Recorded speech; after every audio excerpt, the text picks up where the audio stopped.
They lost hope for the alien queen's baby, until a human janitor touched her cradle. Tomas Brevik had been a janitor for 36 years, and in 36 years, he had learned that most of what was wrong with a room could be heard before it could be seen. A bad pump in a wall would hum a quarter tone flat. A panel that had been pried up and replaced badly would tick when the heat cycled. A floor with a slow leak under it sounded heavier than it should when you stepped on it, the way a person sounded heavier when they had not slept. He had stopped trying to explain this to anyone a long time ago. He just did his rounds, and his rounds were quiet, because he had taught his cart not to squeak, and his shoes not to scuff, and his keys not to jangle when he walked. He was 61 years old, a widower of 9 years and 4 months, and he worked the third watch on Joint Diplomatic Station Vethari 9, the neutral meeting ground for the 17 species that had so far agreed to argue about trade in the same room. He worked Ring 3, the embassy belt, and had walked the same route for 11 years. He knew where the deck plates rocked. He knew which doors hissed and which side. He knew where the Drenak guards left their boot scuff, and which of the human interns came in drunk, and which came in only tired. He had also learned how to make himself invisible in the way that only people whose work was supposed to be invisible could make themselves. Diplomats did not see janitors. Tom had stopped finding this an insult somewhere around the 3rd year, and had begun, instead, to find it useful. On the night the story turned, Tom started his shift the way he always did.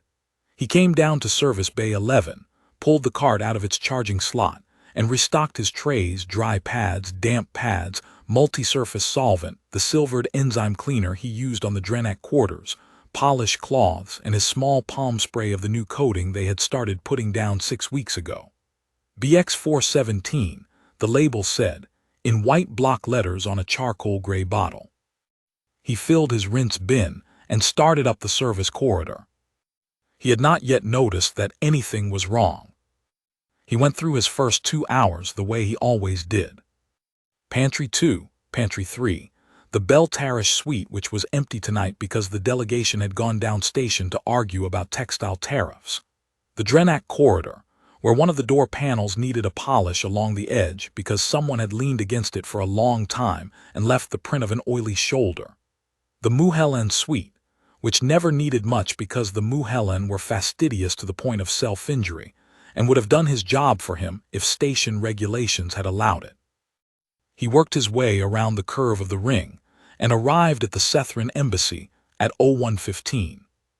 He stopped at the threshold. He had not been told to stop, but he stopped anyway, because in front of the embassy's outer doors stood a man named Ardo Wren, and Ardo Wren was a member of the day shift, not the night, and Ardo Wren was standing the way a man stood when he had been told to stand somewhere and was not sure what to do. "Tom," Ardo said low. "Ardo," Tom said. "They sent me up because they didn't want to call you on the line." "All right. They want you to skip the embassy tonight. Don't go in. Don't do the reception hall, don't do the alcoves, don't do anything past the bulkhead." Tom looked at the closed doors. They were the Sethran doors, which were not made of metal but of a substance that looked like fused glass and let through a faint, warm amber when there was light on the other side. There was light on the other side now, and there had been every night for a week, where there usually was none after midnight. "Why?" Tom said. Ardo shifted his weight. "They didn't tell me. They just told me to stand here and tell you. They're being careful." He glanced at the doors. "There's something going on in there. The Queen herself is here, has been since the 17th. The Queen is here. On Ring 3 in the suite. They brought her in on a closed shuttle, no press notice. They flew her in on her own embassy's bond." Tom thought about that for a moment. He had seen the Sethran delegation on the station for years, small group, very dignified. The embassy run by an older woman named Varanth who never raised her voice and never lowered her standards, and he had cleaned the reception hall 1,000 times. He had never seen the Queen. Royalty did not come to a working station. They sent their cousins. "The girl is sick," Tom said. "It was not a guess. It was the only thing that fit." Ardo nodded once sharply, as though he were ashamed to have confirmed it. "The Queen's daughter. The heir. I don't know more than that. They've had their own physicians up there for 10 days, and they called in 3 of ours from the medical bay yesterday, and the doctors came out looking like men who had seen something they did not know how to fix." "Skip the embassy tonight, Tom?" they asked. "All right," Tom said. He turned his cart and went back the way he had come. He did the other corridors a second time, more carefully, because he had 2 hours of route left and only 90 minutes of work to fill them with. He dusted the upper edges of the picture rails in the consular gallery, which he did once a quarter, and he polished the brass of the old Earth Mission plaque outside Lift 11, which he did once a year. He did not think about the embassy doors. He had been told, and he was a man who, when he was told, did what was asked. But there was a place at the back of his mind that did not entirely obey him, and that place was already wondering about the amber light on the other side of the fused glass. He clocked out at 05:02. He ate a piece of bread with cold pork in the night crew break room. He went to his bunk, on the back of Ring 7 where the unmarried civilian staff slept, and he undressed slowly because his shoulder hurt, and he lay down on his back and stared at the ceiling and thought about the amber light. He did not sleep until past noon. The day after, his supervisor caught him at the start of shift. Mara Lozano was 44 and had been running the 3rd watch of Ring 3's sanitation crew for 6 years. She was small and square and possessed of the calmest manner Tom had ever encountered in a woman who held authority. She did not raise her voice and she did not waste words, and when she came to find him at his cart in Service Bay 11 at 2100, he knew already that the conversation was not going to be ordinary. "Tom," she said, "embassy. They told Ardo to send me away last night. They've changed their minds. The Sethran First Hand sent a request through Varanth this afternoon. They want a sanitation worker to do a single round in the Queen's nursery suite tonight. Just one. They were specific. One person, very quiet, in and out. Their own people. Their own people won't go in." She said it without inflection, which was Mara's way of telling him that what she had just said was the important part of the message. It's a tradition. When a Sethran child is, when they are very ill and the family has gathered, the household staff cannot enter the death room. It's considered a kind of theft of the family's privacy. They have to call a stranger. And we're the stranger. They asked for a human. They asked for someone older if we had one. I think they had Varanth herself walk down to the night logs and read names. She picked you. Tom set down the polished cloth he had been folding. "Mara," he said, "you don't have to. I'm asking. It is voluntary. I'd go myself except they want the actual root cleaner for continuity. They want the person whose hands have been on the room before. They want the person who isn't strange to the room." That is exactly the language she used. Tom thought about it for less time than he might have, on another night. There was a child dying. There was a room that had been locked from him for a week. There was a queen in a chair somewhere across one of the 17 species he had spent his life cleaning up after, and there was an old woman who had walked down to a logbook and looked for the name of a man with a steady hand. "I'll go," he said. "Thank you, Tom." She gave him a small key fob with a silver bead on its end, which would open the inner doors of the Sethran suite for the single window of his cleared visit. She told him the route, outer doors at 02:15 exactly, inner doors at 02:20, do not knock, do not speak unless spoken to, do not approach the cradle, do not look directly at the Queen if the Queen was awake, leave the suite by 0300. "Don't approach the cradle," Tom said. "Don't approach the cradle. The first hand was specific. You will see it when you enter. You will see why." "All right." He completed the rest of his rounds in the order he always did, but he did them with a particular attention. He was thinking about what to bring with him into the room. He did not, in the end, change much. He took the cart. He took both microfiber pads, dry and damp, and he took the multi-surface solvent and the rinse bin, and on impulse, he left the BX417 coating behind. He could not have said why. It was a small thing, a feeling along his arm when he reached for it on his cart's lower shelf. He left it. At 02:15 exactly, the outer doors of the Sethran embassy slid open for him, and the amber light spilled into the corridor in a soft, even wash that seemed to weigh more than light should weigh. He went in. The reception hall was empty. He had cleaned it 1,000 times. He did not pause to look at the long banner weavings on the inner wall or the low tables of pale wood inlaid with white shell, all of which he could have described in his sleep. He went straight through, past the courtyard alcove with its still pool, and up the short ramp to the inner doors. The bead on the silver fob warmed faintly in his palm. The inner doors opened. The nursery suite was warmer than the corridor by perhaps 5 degrees, and the warmth had a quality Tom did not at first know how to name. It was not stuffy. It was not damp. It was a kind of held warmth, as though the room had been breathing slowly and had not exhaled in a long time. The light was lower than the reception hall's amber still, but dimmer, the way the inside of a paper lantern was dim.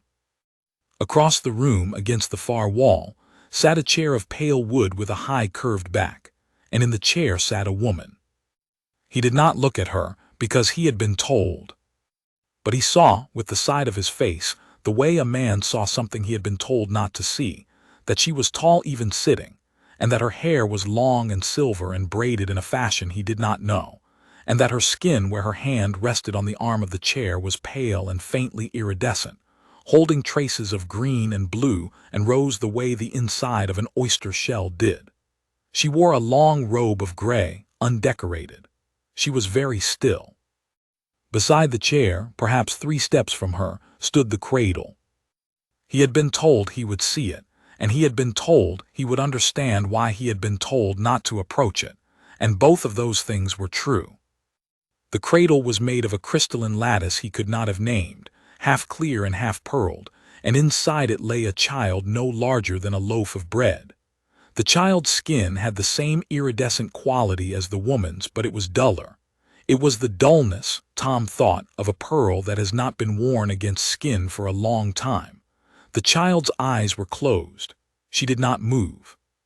She did not seem to breathe, though she must have been breathing, because there was a small soft sigh from her at intervals that the room's hush carried to him without his having to listen for it. On the other side of the cradle, a Sethran physician in dark blue was packing instruments into a wooden case. He looked up when Tom entered, and Tom registered the look on his face and did not flinch from it. It was a face Tom had seen on his own people's faces, more than once, in hospital corridors. It was the face of someone who had been doing this work for a very long time and had run out, for now, of things to try. The physician, Tom learned later his name was Halen Sethran, straightened, gave Tom a small careful nod that he understood to be a permission to be in the room, and then walked past Tom and out the inner doors, leaving the case on a low side table. Tom waited until the doors closed. Then he began. He did the things he knew how to do. He laid out a dry pad and a damp pad on the cart's top tray and folded each one into quarters, the way he always did, so that he had a clean face to turn to as he worked. He bent and set the rinse bin near the wall, out of the way of where anyone would walk. He took the multi-surface solvent and started on the side table where the case sat, lifting the case with both hands and setting it down again on the spot he had just cleaned, gentle as setting down a sleeping cat. He moved to the low palewood table at the foot of the cradle and did its surface. He went to his knees on the floor and did the polished stone at the foot of the cradle in a half-moon arc, working outward from where the rocker rail rested. He did not look at the child. He did not look at the woman. He cleaned the floor. When he had done the floor of the half-moon, he allowed himself, because his work brought him there, to set his right hand on the lower lateral rail of the cradle for balance as he reached for a scuff farther back. He did not press. He did not lean. The rail was cool. It was also faintly tacky. He noticed this without yet knowing why he noticed. He withdrew his hand and went on with his work. He polished the brass fitting on the foot of the side table. He gathered his dry and damp pads. He stood, slow because his shoulder was bad, and folded the pads and laid them on the bottom tray of the cart for the wash. He bowed once briefly in the direction of the chair, because his mother had raised him in the kind of country where a man bowed when he passed a person who had not asked to be looked at, and he turned and went to the inner doors. The doors opened. He passed through. The doors closed. He pushed his cart down the ramp across the reception hall through the outer doors into the corridor. He paused there. He looked down at his right hand. He turned it over. The pad of his fingers where they had rested on the rail of the cradle had a faint sheen to them. He raised them close to his face. He smelled very faintly, a clean smell, slightly mineral, slightly like the inside of an unwashed bottle. He stood there in the corridor with his hand in front of his face for the length of 3 slow breaths. Then he wiped his fingers on the inside of his trouser leg, set both hands back on the cart, and went on with his shift. He did not sleep. He lay in his bunk at 6 in the morning, and again at 7, and again at 8, and the ceiling stayed where it had always been, and the small chip of paint near the ventilation port stayed where it always was, and Tom's mind would not slow. He kept seeing the sheen on his fingers. He kept feeling the tackiness of the rail under his palm. He had felt that tackiness before, on a dozen other surfaces in the embassy belt, on 100 other surfaces in the consular kitchens and the alcove walls, and the polished trim of the lift housings.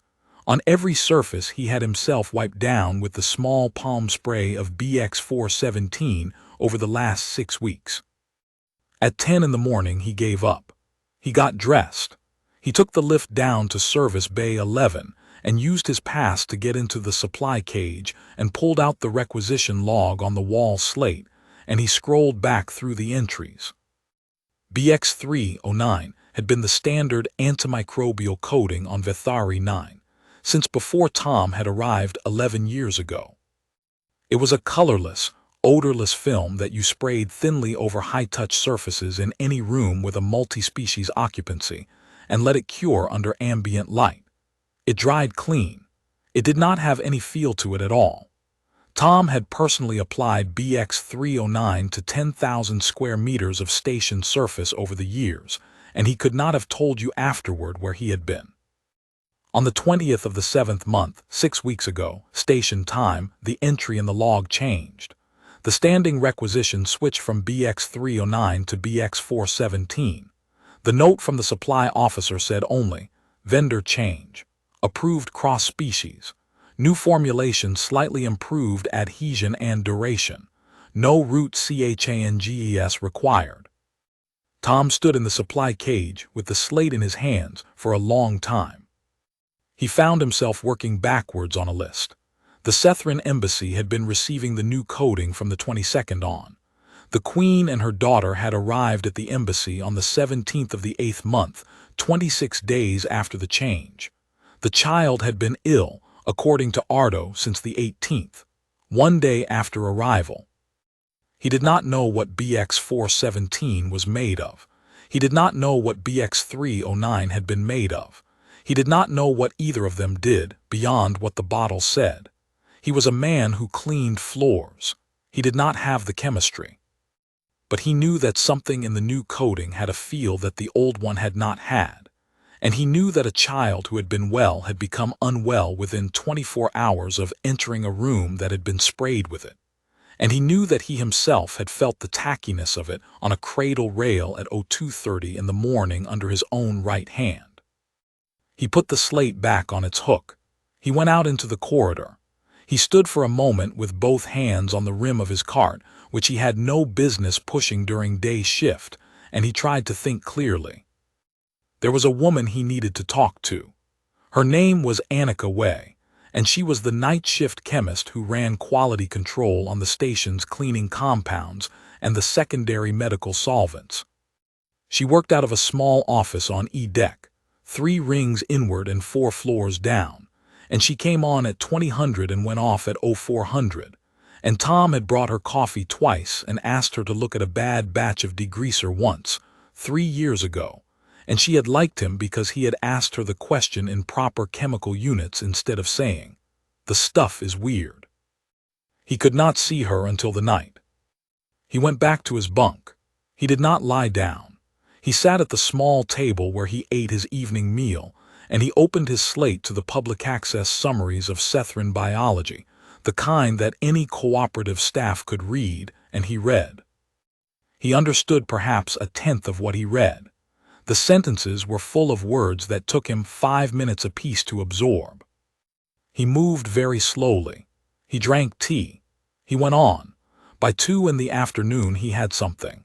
He had gone down the index of pediatric Sethran conditions to a section called Protective Reflexes, Infant Stage, and had stopped on a paragraph that was short enough for him to read 3 times.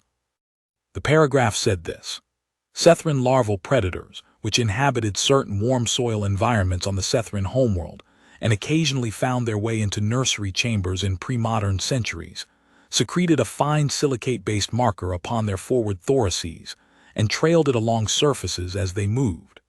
The marker had a specific volatility profile and a specific molecular signature that the Sethran infant nervous system was from birth hardwired to detect. Upon detection, the Sethran infant entered a state called the still reflex. The metabolism dropped to a baseline survival minimum, the heart equivalent slowed, the skin's iridescent layer dulled, and the child became motionless. The reflex was a survival adaptation. A still child did not register as prey. The reflex was meant to last for the duration of the predator's transit through the chamber, hours at most. The paragraph ended with a note. In modern environments where the predator has been eradicated for 900 years, the reflex is essentially never observed. Modern Sethran parents are not always familiar with its presentation. Tom set the slate down. He thought about a cradle rail that had been sprayed with a coating he had not known the chemistry of, that had a tackiness to it he had never felt before, that had been laid down on every surface of the Sethran embassy beginning 26 days before a child had arrived and become unwell within 24 hours. He did not know yet that he was right. He knew only that he had a question he could not let go of, and a woman who worked nights on E-deck and 7 hours to wait until she came on shift. He waited. Annika Way was 36 years old, narrow and quick, with hair she cropped to her ears because she did not like the way it interfered with her safety goggles. She had a face that did not waste expression. When she frowned, she meant it, and a small printed sign over her workbench that said, in plain block letters, "Assume you are wrong first." She kept the sign there because she had been wrong several times in ways that had been expensive, and she had decided she would never again be expensive for the same reason twice. Tom found her at 2010, putting a tray of test slides into a cabinet. He had not gone home. He had brought her coffee. "Tom," she said. She did not smile, but her eyes warmed, which was as close as Annika came. "You look terrible." "I haven't slept." "What's wrong?" He told her. He told it in the order he had lived it plainly, without pressing for any conclusion. He told her about the embassy doors and Ardo, about Mara, about the suite at 0215, about the cradle and the woman in the chair and the physician in dark blue. He told her about the tackiness of the rail under his right hand. He told her about the slate and the requisition log. He told her about BX309 and BX417 and a vendor change 6 weeks ago. He told her about the paragraph he had read in the public access summary, and about a silicate marker and a still reflex. She listened. She did not interrupt. When he had finished, she said, "Show me the slate." He gave it to her. She read the supply log. She read the public access summary paragraph. She did not, while she was reading, change her expression.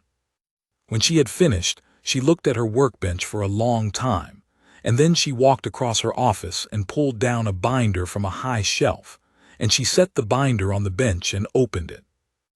BX417, she said. Vendor file. She turned pages. Manufactured by Coramin Industrial, Outer Hellas. Marketed as a higher adhesion replacement for the BX309 line. Approved cross-species per the Joint Sanitation Compact. Approved means the manufacturer's own safety panel signed off. Doesn't mean anyone actually tested it on the Sethran nervous system. They joined the compact 2 years ago and the panel hasn't refreshed. All right, Tom said.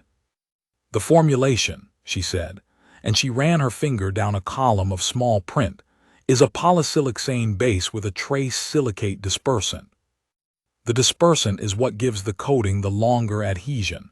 It's also what gives it the tackiness you felt. It releases a slow vapor for about 6 weeks after application. The vapor is, chemically, she stopped. She read the public access summary on the slate again. She closed her eyes. It's the same molecule, she said. Within tolerance. Not the predator's actual marker, we don't have the predator anymore, but close enough that a Sethran infant nervous system, hardwired and not knowing better, would read it as the same thing. They sprayed it on every surface in the embassy starting 6 weeks ago. They sprayed it on the cradle when the Queen arrived. The child has been lying in a room saturated with a vapor that to her body smells like a predator is in the room. She has been holding still because every nerve she has is telling her that if she moves, she will die. Tom let out a slow breath he had not known he was holding. How long has she been still? 9 days, Ardo said. That should be impossible. A still reflex lasts hours, she thought. But she's a soul heir. The Sethran breed for resilience in the royal line. If anyone could push the reflex to its physiological limit and still be alive at the other end, it would be her. She is at the limit. She is right at the wall. What happens if we get the coating off? Off the cradle, off every surface, immediately. We replace the cradle if we can.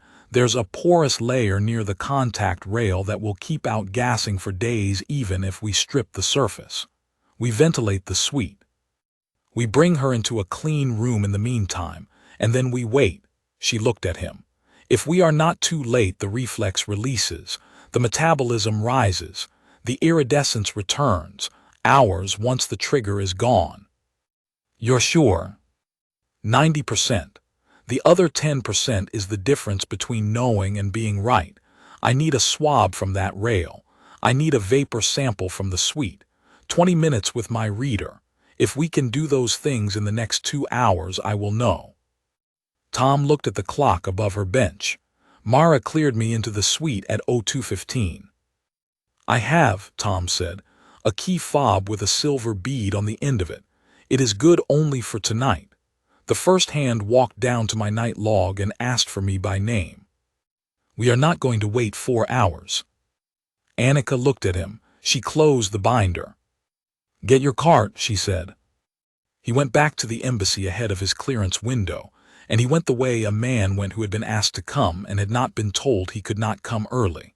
He went with the cart, and he went with Annika behind him, and they came up the corridor at 23:40, and Ardo was not standing in front of the outer doors tonight. The doors were closed. The amber light was on the other side of them, the way it had been on every other night. Tom looked at the silver bead on his fob. He did not, yet, put his hand to the doors. Varanth Vorsethran was standing 4 meters from the doors in the shadow of an alcove. He had not seen her until she moved. She was a small woman, perhaps the same age as Tom, with the same iridescent skin as the Queen but in a darker register, more bronze than pearl, and she wore a long house tunic of dark green with a single white braid laid over her left shoulder. She had been watching them come up the corridor for some time. Sanitation Officer Brevik, she said. Her voice was very quiet. She used the formal Sethran rendering of his rank, which surprised him. He had not known the Sethran had a formal rank for what he did. First hand, he said. You are early. I'm sorry. I have something to bring in front of the Queen if she will hear it, and before her the physician if he will hear it. It cannot wait. She did not ask him what it was. She looked at him for a long moment, and then she looked at Annika, and then she looked at the cart, and she nodded once. "Come." She opened the outer doors herself. She led them through the reception hall and up the ramp and through the inner doors, and this time Tom did not look away from the chair. The Queen of the Sethran was sitting in the same posture she had been sitting in 22 hours earlier, and Tom thought she might not, in any meaningful sense, have moved. Beside her, Halen vor Sethran, the physician, was kneeling by the side table, doing something to the wooden case Tom had seen him pack up the night before. He looked up when they came in. He stood. He did not at first say anything. The Queen did not turn her head. "Melees," said Varanth quietly in the Sethran tongue. The Queen turned her head. She had eyes the color of a tide pool, green and gray and a little gold at the iris's rim. She had a face that had not been a young face for a long time and was not now, and she had the look of a person who had been holding still for so long that motion had become foreign. She did not, when she saw Tom, register surprise. She registered the absence of surprise. She had been a queen for 46 years, and she had stopped expressing surprise out of long habit. "You came back," she said. It was the first thing she had ever said to him. "I did, Majesty. They said you were not on the cleared list until much later. I have something to tell you." He went to one knee, because his mother had raised him in the kind of country where a man kneeled when he had something to say to a person who was carrying more than they could carry. He stayed back from the cradle. He kept his hands where she could see them. "I am a janitor," he said. "I have been a janitor for 36 years. I have cleaned this embassy for 11 of those years. Last night I was in this room for 45 minutes, and I put my hand on the rail of that cradle for 2 seconds when I was bending to clean the floor underneath. When I took my hand off, my fingers were tacky and they smelled of mineral. I went home and I could not sleep, and I went into the supply cage and I looked at the requisition log, and I found out that 6 weeks ago we changed the antimicrobial coating that we spray on every surface in this suite from a thing called BX309 to a thing called BX417. The new coating leaves a faint vapor as it cures, and the vapor lasts 6 weeks. I did not know any of this when I sprayed the suite 3 weeks ago. I do not have the chemistry." He paused. He looked at Annika. Annika came forward. "Majesty," she said. "Annika Way, Station QC Chemist. The vapor coming off the new coating is a polysiloxane dispersant with a silicate trace. Within tolerance, it is chemically a match for the marker that the larval predators of your homeworld used to leave on surfaces. The predators have been gone for 9 centuries.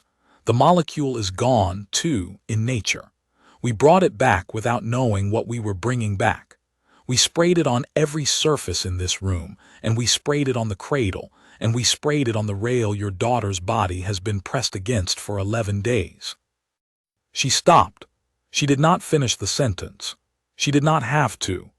The Queen had finished it inside her own head, and Tom could see her finishing it, and he could see the Queen's hand, which had been resting on the arm of the chair the whole time, close very slowly into a fist. Halen vor Sethran made a sound at the side of the room. It was not a word. It was a sound a man made when a piece of his world that he had been struggling to hold up for 9 days at last sat down on a chair beside him. "It cannot be," he said. "It is a hypothesis," Annika said. "It can be verified in 20 minutes with a swab and a vapor reader. I have both. I would like to take a swab from the lower lateral rail of the cradle where Tom put his hand. I would like a vapor sample from the airspace around the cradle. And I would like, if it is permitted, to read the daughter's vitals from the last 9 days. If I am wrong, we will know in 20 minutes. If I am right, we will know in 20 minutes. We are not going to lose her in 20 minutes, that we would not have lost her in any way." The Queen did not look at her. The Queen was looking at Tom. "Why are you at my daughter's cradle, human?" she said. It was the same question she could have asked him last night if she had been awake, and it was the question that decided the rest of his life, and he answered it the only way he knew how to answer it. He did not look away from her. "Because I felt something on the rail with my hand," he said, "and I could not let it go." The queen sat for a very long time. Her eyes did not leave his. She had eyes that did not leave a person until they had decided something. He waited. She said in the Sethran tongue, "Halen, give the human chemist the rail, give her the vapor, give her the records." She said it without taking her eyes from him. "Yes, my voice," said Halen.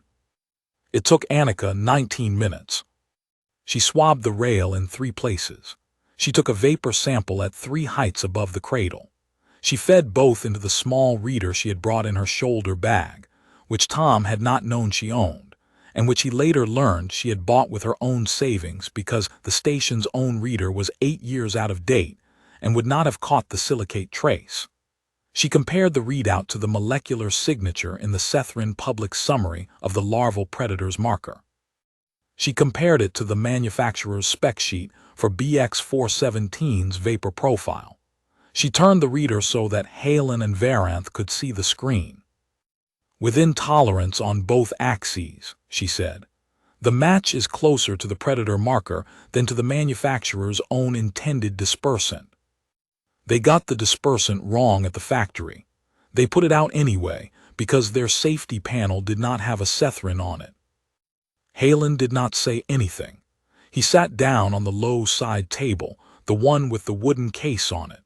He sat down the way a man sat down whose legs had decided for him. The queen had not spoken since she had given the permission.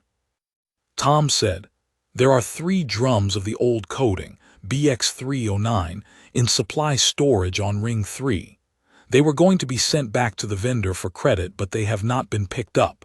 I can have them up here in an hour. The night crew, my crew, will strip the whole suite, every surface that has been sprayed, and we will recoat with the old formulation, and the cradle will be moved to the day nursery on the embassy's inner ring and replaced with the spare, which has never had the new coating on it. We will ventilate the suite with the door open to the corridor for as long as you can stand. You will need to move the child to a clean room for some hours. Annika can clear the chemistry lab. It is small, but it is empty at night." He had not looked at the cradle while he spoke. He looked at it now. He looked at the small, dull face inside it. "How long," he said to Annika, "after we move her until we know?" "Hours. The reflex releases when the trigger is gone. 3 hours, 6 hours, 12 at most. We will see her come back." The queen rose then, for the first time since he had entered the room. She was taller than he had thought. She did not steady herself on the chair, although Varanth came forward at her elbow as though expecting to. She went to the cradle and she stood beside it, and she put her hand on the rail near where Tom had put his, and she stood looking down at the very small body inside it. "Halen," she said, "you will do what the human chemist asks. You will do it now. You will not ask me again." "Yes, my voice." "Varanth, you will go with the janitor. You will move whatever needs to be moved from the supply storage. You will say to anyone who asks that you are moving it on the authority of the voice. If there is paperwork, I will sign it after." "Yes, my voice." "Brevik." Tom looked up. "You will not leave this suite tonight," the queen said. "When the work is done, you will be in this room when my daughter wakes." He did not know then how to answer. He said, "Yes, Majesty." The work took 6 hours. Tom did not himself do most of it. He called Mara on the line from Varanth's office at 15 past midnight, and he told her what was happening and the kind of plain sentences she preferred, and he asked her for 4 people from the night crew, and she gave him 6. They came up to Ring 3 with their carts. They went to the supply storage, and they wheeled the 3 drums of BX309 onto the lift and up to the embassy belt. They went into the Sethran suite. Varanth, who had been raised in the household staff may not enter the death room tradition, did not stop them, because the room had been recategorized in her mind in the last hour and was no longer that room, and they stripped the suite. They wiped every surface twice with a neutral solvent that Annika had selected. They peeled the absorbent layer off the cradle. They wheeled the cradle out into the inner ring corridor, where Annika's reader confirmed that even moved it was still outgassing, and they sealed it in a containment bag and sent it down to disposal. They wheeled in the spare cradle from the day nursery, which had never been treated with the new coating. They sprayed every surface of the suite with BX309 from the recovered drums, and they ventilated the suite to the corridor. While the night crew worked, the child was moved. She was moved by Halen with his own hands. He carried her in a soft, loose wrap of pale gray fabric, and she was so still in his arms that Tom could see her in his peripheral vision, and not know whether he was looking at a child or at a folded cloth. Halen carried her down the ramp through the reception hall, out the outer doors, through the corridor, into the lift, and down to E-deck. Annika had cleared the chemistry lab. The lab was small and bright and smelled of nothing in particular, which was, for once, exactly what was wanted. Halen laid the child on a clean blanket on the bench under the warm side lamp. He sat down on a stool beside her, and he did not move. The Queen came too. She did not sit. She stood at the corner of the bench where she could see both the child's face and the door, and she stood there for the full 6 hours. Tom stood by the door. He did not speak. The Queen did not speak. Annika came and went, checking the air, checking the vapor in the embassy suite by remote sample, checking her reader against itself. At 3 in the morning, the night crew finished the suite, and Varanth told the Queen that the suite was ready when she wished to return. The Queen did not move. At 4 in the morning, the child's hand twitched. It was a very small twitch. It was the small finger of the left hand, and it twitched once, and it lay still again. Halen straightened so suddenly that the stool moved under him. The Queen did not turn her head. She had been looking at her daughter's face the whole time, and what she had seen was a thing that did not need turning toward, but Tom heard her, very softly, draw in a breath. It was the first breath he had heard her take in 6 hours that was not the same as the breath before it. At 4:15, the child's chest rose more visibly than it had been rising. The iridescence in the skin of her cheek brightened, not greatly, but enough that Tom could see it from where he stood by the door, and brightened again and held. At 4:30, her eyes opened. She did not cry. She did not at first focus. Her eyes moved as eyes do when they have not had to do work for a long time and have to remember how. And they found Halen first, and they found the lamp, and they found the Queen. She made a small sound. It was not a word, and it was not weeping. It was the small sound a small thing made when it found itself in a strange place and saw its mother standing over it. The Queen put both her hands flat on the bench on either side of the child. She did not pick her up. Halen later told Tom that to pick a Sethran infant up in the moment of release from the still reflex was considered improper. The child must come back into her own body on her own time. The Queen kept her hands on the bench, palms down, framing her daughter, and she lowered her face until her brow was nearly resting on the blanket, and she stayed there. Her shoulders did not shake. Sethran did not weep with their shoulders. Sethran wept with their hands, and Tom, looking at the small movement of the Queen's fingers on the cold metal of the bench, saw a queen weep for the first time in his life. He turned, very quietly, and let himself out into the corridor. He stood there with his back to the wall, and his head down for a long minute. Annika came out a little after. She did not say anything either. She sat down on the corridor floor with her shoulder against his shin, and she put her face in her hands. After a while, Tom slid down the wall and sat beside her. They sat there for some time. The Queen sent for him 3 days later. He had gone back to his rounds. He had slept the day after for 14 hours, and he had reported for shift the night after that, and he had done Pantry 2 and Pantry 3 and the Beltarish suite and the Drenak corridor and the Muhelen suite, and he had done the reception hall of the Sethran embassy with the inner doors closed, and he had not gone in. He had not asked to. He understood that he would be told when he was wanted, and that until he was told he would do his work, because he was a janitor and this was what janitors did when there was not, at that particular moment, anything else for them to do. On the third evening, An hour into his shift, Varanth came to find him at his cart in service bay 11. "Brevik," she said, "the voice will receive you tomorrow at the 11th hour station time. Wear what you are comfortable in. Bring nothing. There will be a small ceremony." "All right, first hand. The ceremony will not be small in our eyes." "I understand." She looked at him for a moment. She had a quality of looking that was not unlike the Queen's, although there was more wryness in it, the wryness of a woman who had been alive longer than her station required. "You did the right thing," she said. "I did the thing I knew how to do." That is what the right thing is, when it is done by the right person at the right hour. "We have a word for it."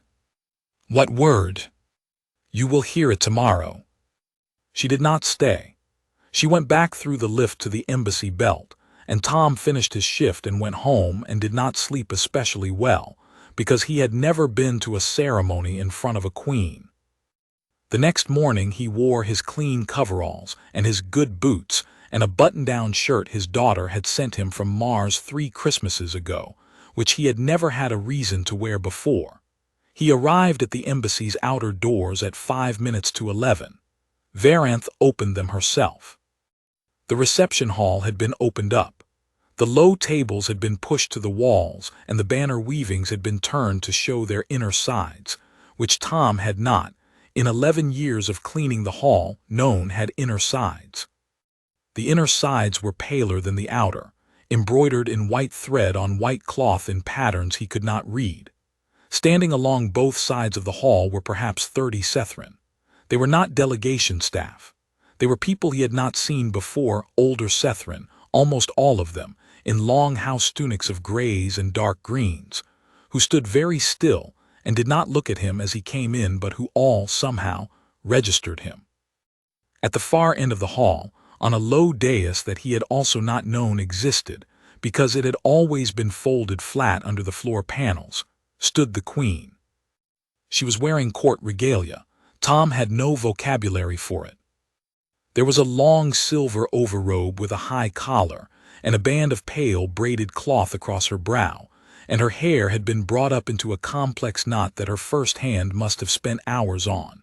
She did not look like the woman who had stood with her hands on a chemistry lab bench at 4 in the morning. She looked like a queen.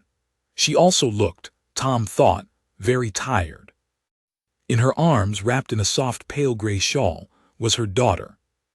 The child had iridescent skin now, the same skin as her mother, and her eyes were open and they tracked. She was looking around the hall in the unfocused, generous way of an infant who had recently begun to understand that there were things in the world that were not her mother, and was deciding what she thought about them. She was the most ordinary small creature Tom had seen in some time. He felt a tightness behind his eyes that he did not let show. Varanth led him forward. He went. He stopped at the foot of the dais where she indicated. The Queen spoke in the Sethran tongue, in the formal cadence Tom had heard once or twice from a delegation address. He did not, at first, understand any of it. Then Varanth, at his elbow, began to translate in a low, even voice, half a beat behind. "This man came into our house on a night we had not asked for him. This man laid his hand on the cradle of our daughter when our own people could not. This man felt what we could not feel. This man named what we did not know to name. This man has given back to us the one thing that we could not have given to ourselves. By the old usage of our line, by the right of the voice, by the consent of those gathered, we name him Veth Samin, the hand that found the small life. The name is not given freely. It has been given 6 times in our recorded history. It has not been given in 600 years. Tom stood and his throat closed, and he made himself meet the Queen's eyes. She said something else, and Varanth translated. The name carries with it the standing of full kin to the line of Sethran. The voice extends to the Veth Samin the offering of a home upon the Sethran homeworld, in the residence of his choice, for the remainder of his life and the lives of his descendants. The voice extends to the Veth Samin the right of audience without appointment. The voice extends to the Veth-Samin the keeping of the small life, that he may look in upon her at his choosing, that she may know him, that she may grow knowing his face. The queen paused. Tom understood then that he was meant to speak. He cleared his throat. "Majesty," he said, "I am honored. I do not have the words for it. I cannot live on your homeworld. My wife is buried in a place called Wisconsin on Earth, and my daughter lives on Mars, and this station is where I have done my work for 11 years, and I am not a man who moves well. I would like, if I may, to keep the work I have." He stopped. He thought he had said the wrong thing. The hall was very quiet. The queen's mouth moved, very slightly at one corner. He understood after a moment that it was a smile. It was the first time he had seen her smile, and it was a small and exhausted and entirely real smile, and it was for him. She said something. Varanth translated. The voice has expected this answer. The voice offers instead a permanent quarters in the embassy's outer ring, attached to the garden, that the Veth-Samin may live there when he wishes, and may continue his work on the station when he wishes, and may be near to the small life when he wishes. The voice asks the Veth-Samin if this is acceptable. "It is," Tom said. He had to say it twice because the first time his voice did not carry. The queen stepped down from the dais. The Sethrin along the walls did not move, but Tom felt the held breath of them. She came to him with her daughter in her arms. She stopped half a pace in front of him. She turned the child gently so that the child's face was toward him. The princess looked at him. She did not, of course, know him. She had not been awake the one time he had been in a room with her, and she had not been awake the night her mother had stood over her with both hands flat on a chemistry lab bench. She looked at him the way an infant looked at a new face, with the careful, solemn consideration that babies gave to people they were going to decide about later.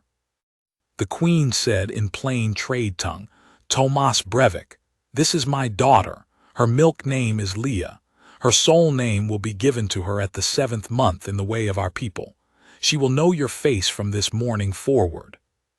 "Hello, Leah," Tom said very quietly. The princess considered him. Then she reached out one very small hand and laid it, palm flat, on the front of his clean coveralls, just over his heart, the way a person laid a hand on a door rail to feel the texture of it. She held it there for some time. Then she withdrew it and looked up at her mother, and made a small interested sound as though she had concluded something. The queen made a sound that was almost a laugh. "She approves," she said. "It is decided." 3 years later, Tom Brevik still worked the third watch on Ring 3 of Joint Diplomatic Station Vethari 9, and he still pushed his cart through the same corridors he had pushed it through for 14 years, and his shoulder still hurt, and he still ate cold pork on bread in the night crew break room when he wanted something solid. Some things had changed. His quarters were now in the outer ring of the Sethrin embassy, off the garden, and the room had a window onto the small fountain that the embassy gardeners kept running at all hours.